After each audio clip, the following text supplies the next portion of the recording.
গাধাকে সৃষ্টি করার পর তাকে বলা হলো সকাল থেকে সন্ধ্যা পর্যন্ত তাকে ক্লান্তিহীন পরিশ্রম করতে হবে।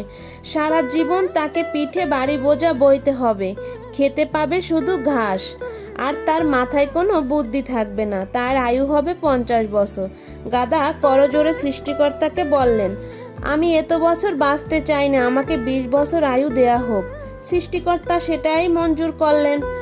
কুকুরকে যখন সৃষ্টি করা হলো তখন তাকে বলা হলো সে হবে মানুষের সবচেয়ে কাছের বন্ধু, কিন্তু সে খাবে মানুষের উৎসৃষ্ট এবং তার আয়ু হবে 30 বছর। কুকুর সৃষ্টিকর্তাকে বলল, আমি এত বছর বাঁচতে চাই না, আমাকে 15 বছর আয়ু দেয়া হোক। সৃষ্টিকর্তা সেটাই মঞ্জুর করলো।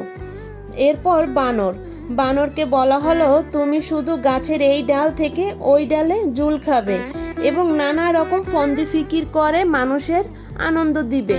তোমার আয়ু হবে 20 বছর।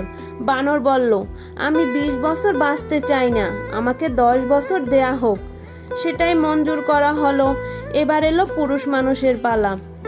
তাকে বলা হলো, তুমি হবে প্রাণীকুলের মধ্যে সবচেয়ে বিচক্ষণ এবং বুদ্ধিমান, সেই জন্য তোমাকে প্রাণীদের শিরোমণি করা হলো এবং তোমার আয়ু হবে 20 বছর। তখন পুরুষ মানুষ জোরে বলল সৃষ্টিকর্তাকে যে আমি 20 বছর আয়ু অত্যন্ত কম, হে প্রভু, আমাকে ওই যে গাধার সে যে 30 বছর আয়ু চায়নি সেটা আমাকে দেয়া হোক। ওই যে কুকুর 15 বছর আয়ু ফিরিয়ে দিয়েছিল সেটাও আমাকে দেয়া হোক। আর ওই যে বানর 10 বছরের আয়ু নেয়নি সেটাও আমাকে দেয়া হোক। 20 বছর অত্যন্ত কম, আমি দীর্ঘদিন বাঁচতে চাই। সৃষ্টিকর্তা সেটাও মঞ্জুর করলেন। সেই থেকে ছেলেরা পুরুষ মানুষ হিসাবে বাঁচে 20 বছর। তারপরে ছেলেরা 30 বছর সংসারের বোঝা পিঠে করে বয়ে বেড়ায়। সেটা কার মতো? ওই যে গাধার মতো।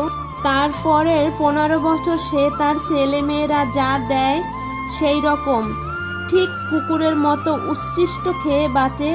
আর তারপরে সে বৃদ্ধ বয়সে ঠিক বানরের মতো যেমন গাছের ওই ডাল থেকে এই ডালে ঝুল খায়, মানুষও ঠিক তেমনি এই ছেলের বাড়ি থেকে ওই ছেলের বাড়ি আর নানা রকম ফন্দি ফিকির করে তার নাতি নাতনিদের মনে আনন্দ দেওয়ার জন্য। পুরুষ মানুষের জীবন সত্যিই বড় অদ্ভুত, কঠিন।